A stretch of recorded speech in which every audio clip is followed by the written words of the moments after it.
नमो नारायण, नमो नारायण।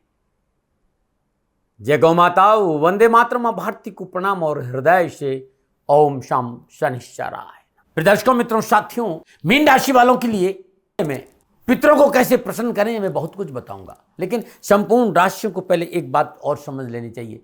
पितृदोष है क्या?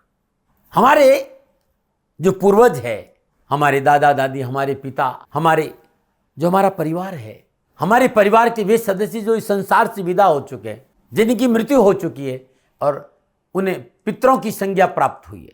हमारे गुरुजन, हमारे विद्वान लोग कहते हैं कि भगवान की बीच की कड़ी है हमारे पितृदेव, और हमारे सेवा कार्य से यदि हमारे पितृ प्रसन्न होते हैं तो हमारे परिवार में, हमारे घर में, हमारे पारिवारिक सदस्यों में, संतान को, सबको सुख की प्राप्ति होती है। लेकिन हमारे किसी भी कार्य के कर्म की वजह से यदि पितृ प्रसन्न नहीं है तो हमारे पास कष्ट है, उठापटक है, तनाव है, हानि है, बहुत से झंझटों का सामना हमें करना पड़ता है।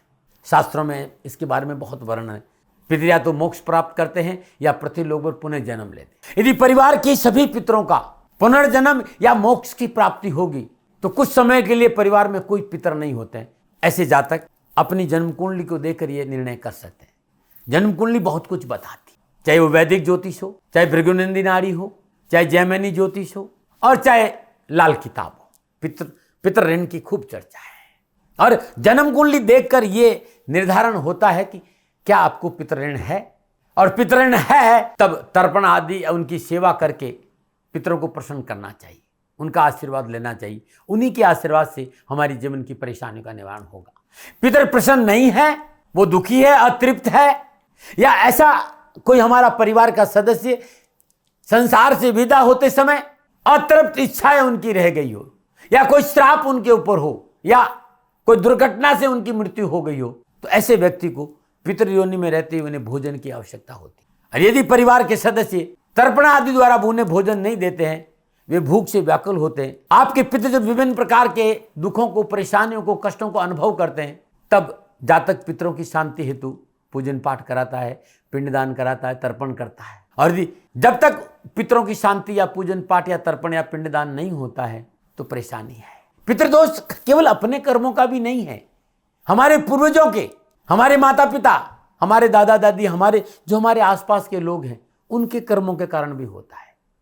पुनः याद दिला रहा हूं, जातक की जन्म कुंडली ये सब कुछ बताती है। पितृदोष एक ऐसा दोष है जिसका कोई कारण समझ में कभी बार नहीं, केवल लक्षण दर्शित होते हैं, ऐसा मैंने पढ़ा है।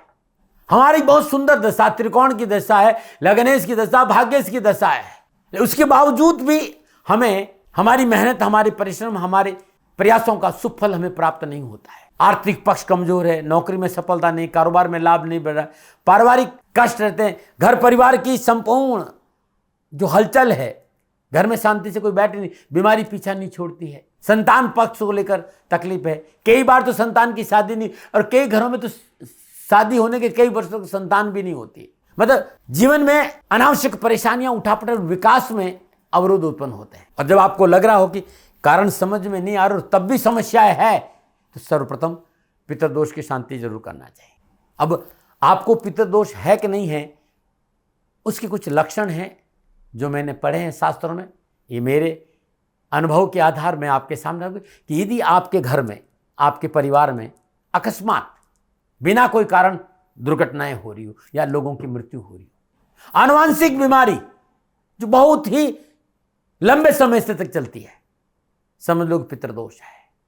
आपके परिवार में संतान का विकलांग पैदा होना, आपकी संतान का व्यवहार बड़ा प्रतिकूल होना, घर में किसी भी सदस्य का बार बार गर्भपात होना, या मेडिकली फिट होने के बावजूद भी गर्भ धारण नहीं करना, यह भी नजर आता है।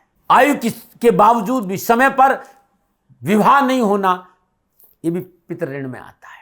घर के बाहर सब कुछ, लेकिन घर में आते ही तूफान उड़ता है क्लेश का, झगड़ों का, परिश्रम, मेहनत, संघर्ष के बावजूद भी गरीबी ने जोंक की तरह आपका दामन पकड़ दिया है, पितृ ऋण है। घर परिवार में पारिवारिक सदस्यों को नशे आदि की लत लग जाना, एजुकेशन में उठापटक, माथे पर बिना गलती कलंक का दाग लगना, मैंने ये देखा है। स्वप्न में बार बार सांप दिखना भी नजर आता है। कई बार मैंने ये भी देखा, लोगों को कहते कि हमारे परिवार का जो संसार से चले गए, वो हमारे गेट पे खड़े होकर हमसे भोजन मांग रहे हैं। खाना मांग रहे, कपड़े मांग रहे, इस तरह के संकेत मैंने देखे हैं। यदि ऐसा कुछ है तो श्रीमद् भागवत गीता के 11वें अध्याय का पाठ करें। कुछ दिनों के बाद आपको महसूस होगा कि स्वप्न में आपके पितर के दर्शन हो रहे हैं। जब आप सोने जाए, सोने से पहले स्वच्छ जल से अपने हाथ पैर धोकर अपने इष्ट का ध्यान करते हुए पितरों का से प्रार्थना करें और प्रार्थना करें कि जो मेरे पितर है वो मेरी सारी गलतियों को क्षमा करके हमें दर्शन दे। या कोई भी परेशानी है, कोई भी समस्या है, कोई भी काम आपका अटक रहा है, तो प्रार्थना करिए अपने पितरों से कि मेरा काम हो जाए तो मैं शांति पाठ करूंगा। और आपकी प्रार्थना करने पर, पाठ कराने के बाद वो काम हो जाता है, इसका मतलब ये प्रमाणित हो गया कि पितृ शांति करवानी है। मित्रों, साथियों, श्राद्ध पक्ष दिन, मृत्यु तिथि के दिन तर्पण करना, पिंडदान करना, गरीब निर्धन ब्राह्मणों को भोजन कराना, उन्हें वस्त्र और दक्षिणा देना, ये अद्भुत उपाय है पितृ पक्ष में, श्राद्ध पक्ष के दिन। जिस तिथि को पितरों का संसार से विदा होना हुआ है या जिस तिथि को आपके पितरों की मृत्यु हुई है, उस तिथि के दिन पिंडदान करना, तर्पण करना, पूजा करना, भोजन करवाना, वस्त्र और दक्षिणा का दान देना अच्छा माना जाता है। और यदि तिथि याद नहीं है तो श्राद्ध पक्ष की अमावस्या के दिन सभी का तर्पण और पिंडदान करना शुभ माना गया है। प्रत्येक सोमवती अमावस्या के दिन पितरों को भोग दे। उपले होते हैं गाय के गोबर के, अग्नि तैयार करिए, चावल और दूध की खीर बनाइए और पितरों के नाम से उस अग्नि में खीर की आहुति दीजिए।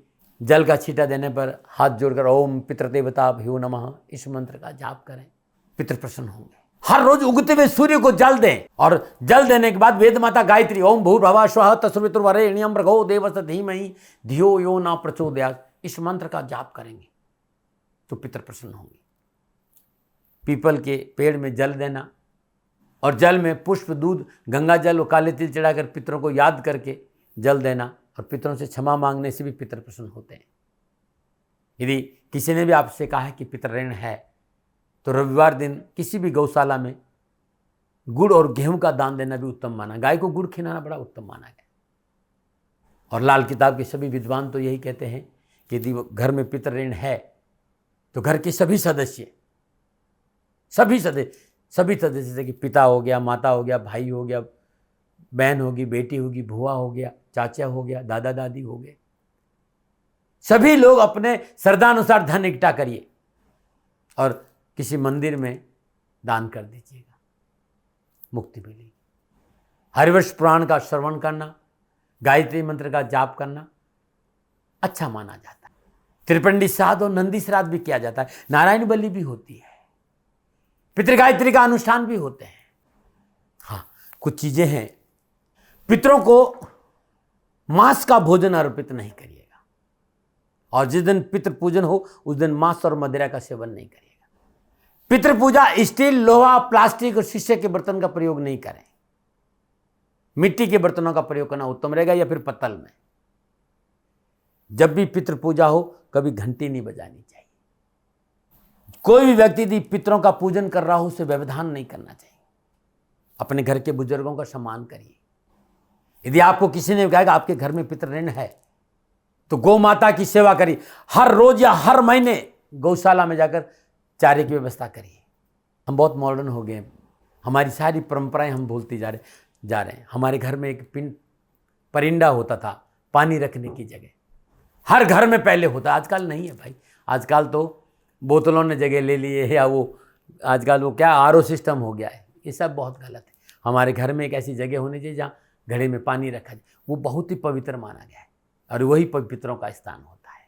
आप कब पितरों का पूजन करें तो मृत्यु तिथि, जिस तिथि को मृत्यु हुई है 12 महीना उसी तिथि को, हर महीने जो तिथि आएगी, जो तिथि है उस तिथि में गरीबों को भोजन दीजिएगा, वस्त्र का दान। 12 अमावस्या को पितर के लिए पूजन किया जा सकता है। 12 पूर्णिमा, 12 संक्रांति, 12 वैधर्ती योग, 24 एकादशी, श्राद्ध के 15 दिन, ये सब मिलाकर 99 दिन होते हैं पितरों को प्रसन्न करने के। अब कहेंगे हम जातक की जन्म कुंडली में कैसे देखें पितृदोष। तो सूर्य पंचम भाव में हो और उस पर शनिदेव का प्रभाव हो, नवम भाव के स्वामी शनिदेव हो और उस पर राहुदेव का प्रभाव हो तो पितर ऋण है। सूर्य और शनिदेव पीड़ित है तो कहीं न कहीं पितृदोष का कारण है। और ऐसा है आज तो फिर गायत्री मंत्र का जाप करिए, सूर्य उपासना करिए, हर रोज सूर्य को जल दीजिए, सूर्याष्टक की आदित्य हृदयोष्ट का पाठ करिए। हर रविवार को गेहूं के आटे की लोई में गुड़ रखकर गाय को खिलाइए और आग की संविदा में हवन करें पितरों के नाम से। यदि आपकी जन्म कुंडली में पितृ दोष है, इसका मतलब परिवार के किसी व्यक्ति ने किसी गरीब को सताया है, ऐसा कर्म किया है जो पाप जनित अपराध है। ऐसी अवस्था में किसी गरीब की बद्दुआ लगी हो तो फिर भगवान रुद्र की पूजा करें, रुद्राभिषेक करें, शमी वृक्ष को जल चढ़ाए, शमी वृक्ष की संविदा से हवन करें, हर रोज पीपल में जल अर्पित करें और सार्वजनिक स्थान पर पीपल का वृक्ष लगाकर उसकी रक्षा करें। घर की पहली रोटी गाय को दे, दूसरी रोटी कुत्ते को दे, हर रोज तीसरी रोटी को चूर कर कौओं को डाल दे। और जितनी बातें मैंने बताई आपको, और आपको ऐसी परेशानियां नहीं, तो फिर पितृदोष आपकी जन्म कुंडली में नहीं है। अब ये मैंने पितृदोष के बारे में जानकारी दी है आपको सारी, और इसकी बहुत चर्चा यदि मैं बोलूं तो घंटों बोलूंगा, क्योंकि त्रिपिंडी श्राद्ध बहुत बड़े रूप में किया जाता है, गया में किया जाता है, त्र्यंबकेश्वर में किया जाता है, बहुत कुछ किया जाता है, नागबली की जाती, बहुत कुछ है। लेकिन सितंबर के महीने में मेष राशि वाले लोग ऐसा क्या उपाय करें कि पितर प्रसन्न हो और परेशान से छुटकारा मिले। तो आप चाहते हैं कि पितरों की कृपा बरसे, आप चाहते हैं कि पितर प्रसन्न रहे, तो लगातार श्राद्ध पक्ष में 18 सितंबर से लेकर 2 अक्टूबर तक हर रोज शाम मिट्टी के दीपक में कपूर, जावित्री और लौंग का धूप जलाएं। ओम पितृ देवता भयो नमः इस मंत्र का जाप करते हुए पूरे घर में 3 बार धूप दिखाना, 3 बार घूमना, घर का एक भी कोना नहीं छूटना चाहिए, एक भी कमरा नहीं छूटे। और धूप करने के बाद इस धूप को, दीपक को घर के ईशान कोण में रख दीजिए। लगातार 2 अक्टूबर तक करना है। आपको किसी ने भी भयभीत किया है पितरों को लेकर, तो श्राद्ध पक्ष में प्रतिदिन अपने घर में सुबह और शाम 7 पाठ, सुबह और शाम 7 पाठ हनुमान चालीसा का पाठ करना बड़ा शुभ रहेगा। बाल पर शुद्ध जल का तिलक करना भी बड़ा लाभकारी रहेगा। त्रयोदशी, चतुर्दशी, अमावस्या, पूर्णिमा के दिन पूरे घर में घी और गुड़ मिलाकर देसी गौ माता की जो उपले होते हैं उस अग्नि में हवन करना अति उत्तम और लाभ देगा। श्राद्ध पक्ष में परिवार के सभी सदस्य बराबर मात्रा में धन इकट्ठा करके गौशाला में चारे की व्यवस्था करेंगे तो पितर प्रसन्न होंगे। श्राद्ध पक्ष में भगवान शिव का पूजन, शिव महिमन स्तोत्र, लिंगाष्टकम, रुद्राष्टकम, इस सब का पाठ करना अच्छा रहेगा। और भगवान शिव का रुद्राभिषेक अति उत्तम लाभ और सफलता का संकेत है। श्राद्ध पक्ष में मृत्यु तिथि के दिन किसी विद्वान और श्रद्धाचारी ब्राह्मण को बुलाकर पूजन और तर्पण जरूर कराए। और लगातार 18 सितंबर से 2 अक्टूबर तक अपने घर में गीता पाठ जरूर होना चाहिए। कैरियर, कारोबार, नौकरी, व्यवसाय, समाज, परिवार में कोई परेशानी है तो श्राद्ध पक्ष में हर रोज गणेश जी, हनुमान जी और भैरव जी का मंत्रों का जाप करें, स्तोत्र का जाप करें, आपके लिए शुभ रहेगा। श्राद्ध पक्ष में हर रोज पितरों के निमित्त जल, जौ, काले तिल और पुष्प से तर्पण जरूर करें। अपने पूर्वजों की मृत्यु के दिन सदाचारी ब्राह्मण को घर बुलाई, पूजन कराई, तर्पण कराई। और जो आपके पूर्वजों को भोजन पसंद था वो भोजन गरीब, निधन और ब्राह्मणों को दक्षिणा के साथ खिलाना से अति उत्तम लाभ देगा। घर की दक्षिण दीवार पर अपना पितरों का फोटो लगाकर उनके सामने दीपक जलाए, उन्हें पुष्प अर्पित करें, उन्हें फूल माला पड़े। पूजन के उपरांत साक्षात दंडवत प्रणाम करके आशीर्वाद दे। श्राद्ध पक्ष में हर रोज अपने पूर्वजों के नाम पर गरीब, निर्धन, जरूरतमंद लोगों को भोजन कराने से भी पितरों की कृपा बरसेगी। तो मित्रों, श्राद्ध पक्ष में कैसे मीन राशि वाले पितरों को प्रसन्न करें, ये उपाय मैंने बताए। राजस्थान का हर व्यक्ति जानता है कि दाती महाराज गायों से बहुत प्यार करते हैं, बेटियों से बहुत प्यार करते हैं। हजारों सैकड़ों बेटियों के लिए, जीवन के लिए मैंने अपना संपूर्ण जीवन दिया है और ये मेरा शौक था, मेरी राष्ट्र की धरोहर थी और ये करना मेरा कर्तव्य और कर्म था। मैं आपको किसी वजह से नहीं सुना रहा हूं, बस खाली बता रहा हूं कि ये मेरा जीवन का लक्ष्य रहा है। मनुष्य हूं और मानव होने के नाते मेरा कर्तव्य है कि मैं अपनी राष्ट्र की सेवा करूं। मैं इस राष्ट्र का नागरिक हूं। 30 सालों से मैं बेटी बचाओ और गौ सेवा में अपना जीवन इस राष्ट्र के साथ लगाया है। वर्तमान परिस्थितियां आर्थिक दृष्टिकोण से मेरी अनुकूल नहीं है। धन नहीं मांग रहा हूं कि मुझे आप पैसे दीजिए, नहीं, पहले भी कभी नहीं मांगा और अब भी मैं नहीं कह रहा हूं। और ये मेरा अहंकार नहीं है, क्योंकि धन को लेकर मैं राष्ट्र के सामने कभी नहीं आया था। हमेशा मैंने एक आख साहब सेवा करी, आप, मैं भी सेवा करता हूं, आप भी सेवा करें। धन नहीं चाहिए, लेकिन वर्तमान में जो आर्थिक परिस्थिति हैं वो मेरे को ये कहने के लिए मजबूर कर रही है कि सन्निधान गौशाला की गायें दुखी नहीं रहे, इसके लिए मुझे आपका सहयोग चाहिए। और सहयोग के लिए मैं स्वयं आपके साथ खड़ा हूं, आपकी समस्याओं के समाधान के लिए। भाई, आप अपनी जन्म कुंडली का अवलोकन कराना चाहते हैं, आप अपनी जन्म कुंडली बनाना चाहते हैं, आपको बहुत सी चीजों की जानकारी चाहिए, तो मैं आपके साथ खड़ा रहूंगा, पूरे साल खड़ा रहूंगा, जब तक जीऊंगा तब तक खड़ा रहूंगा। नंबर आ रहा है, इन नंबरों पे संपर्क करिए, आप मेरे से बात करिए, लेकिन इसकी एवज में गायों के लिए चारे की व्यवस्था कर लीजिए। और इसीलिए मैंने कहा था कि भाई थोड़ा दिन, इस समय मैं परेशानी में हूं और मेरी गायें चारों को लेकर थोड़ी सी परेशान हैं। ऐसा हृदय से आया, लोगों ने कहा कि राष्ट्र आपसे प्यार करता है दाती महाराज, एक बार निवेदन करिए। तो मैं दान नहीं मांग रहा हूं, फिर भी मैं अभी भी, मेरा ये अहंकार नहीं साथियों, मेरा राष्ट्र सर्वोपरि है। मैं ये नहीं कह रहा हूं, मैं ये कह रहा हूं मैं परिश्रम करूंगा आपके लिए, और परिश्रम के एवज में गायों के लिए चारे की व्यवस्था करिए। शनि भगवान आपकी रक्षा करे और आपका जीवन सदा खुशियों से भरा रहेगा, ऐसा मेरा निवेदन। और वे लोग जो सक्षम है, सामर्थ्यवान है, और जिन्हें दाती महाराज के ज्योतिषीय समाधान की आवश्यकता नहीं, तो उनको मेरा प्रणाम। क्योंकि बहुत से लोगों को मैंने देखा है पिछले एक महीने में, लगभग 20 से 25-50 लोग ऐसे भी हैं। मैं उन सब के प्रति अपना आभार प्रकट करता हूं, और ये सहयोग मैं जीवन भर याद रखूंगा। मित्रों, समय ऐसा है कि मेरी परिस्थिति आर्थिक दृष्टिकोण से अनुकूल संकेत नहीं दे रही है, इसलिए मैंने राष्ट्र से कहा कि सन्निधान गौशाला में परेशानी नहीं चाहिए। सरकार सपोर्ट कर रही है, अपनी सीमाओं में रहते हुए जो सरकार करती है, लेकिन उससे पूरा नहीं पड़ता है, ये आप भी जानते हैं। शासन की अपनी एक सीमा है और अपनी मर्यादा है, और शासन के पास और बहुत से काम है। लेकिन फिर भी मैं आप सभी का धन्यवाद देते हुए हृदय से पुनः एक बार निवेदन करना चाहता हूं कि आपको लगता है कि दाती महाराज के साथ सन्निधान गौशाला में खड़ा रहना है, तो नंबर है, जरूर सहयोग करें। मेरा कोई दबाव नहीं है, प्रार्थना थी। ओम नमो नारायण, ओम नमो नारायण।